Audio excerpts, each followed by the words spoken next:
In this video you will learn how to access V380 Pro away from home. Connect your V380 Pro camera to your Wi-Fi. Make sure your V380 Pro camera is connected to your stable Wi-Fi network before you leave home. Open the V380 Pro app.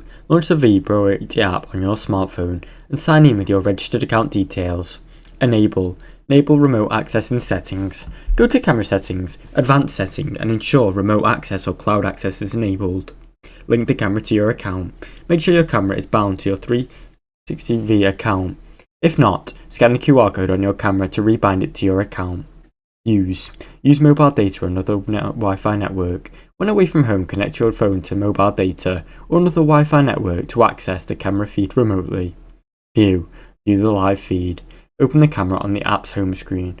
When you see the live video feed, you'll have access to recordings or alerts. Now you know how to access the V380 Pro away from home. Thanks for watching. Don't forget to like and subscribe.